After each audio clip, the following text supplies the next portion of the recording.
On a déjà mentionné à Hydro-Québec qu'on les trouvait cavaliers. Des maires et mairesses de municipalités touchées par le tracé choisi de la future ligne électrique d'Ambron-Missisquoi sont frustrés.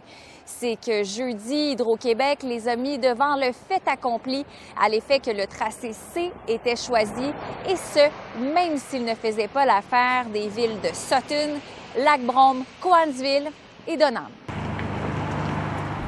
Déçu, peut-être le mot faible, parce que finalement, on était comme fâchés. On avait proposé à Hydro-Québec un tracé D qui longe la route 139-104.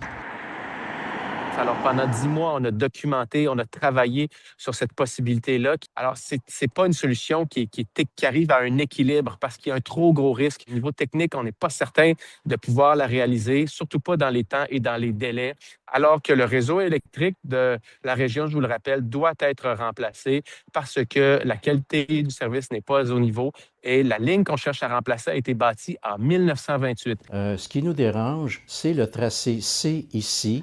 Donc, il y aura une ou des cicatrices sur nos super beaux paysages ici à Donham. Ça va passer sur des terrains agricoles, ça va aussi passer sur des érablières. Alors, ça va créer beaucoup de dommages dans le paysage. On parle d'une quarantaine de poteaux et plus.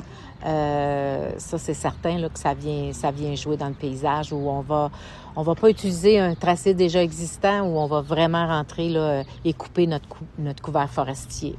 Entendons-nous bien, vous êtes d'accord à ce que le réseau soit revampé, là, parce qu'on a quand même des vieilles installations au niveau de l'électricité ici, là. Donc, on n'est pas contre d'avoir un nouveau réseau, mais il faut choisir le bon avec le moins d'impact possible.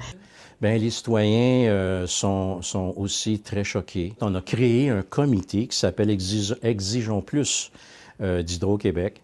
Il y a des experts sur ce comité-là qui travaillent en collaboration avec Hydro-Québec. Hydro-Québec va tenir une consultation citoyenne lundi, le 1er juin prochain. À Donham, Alexandra Paré pour Nouveau Info.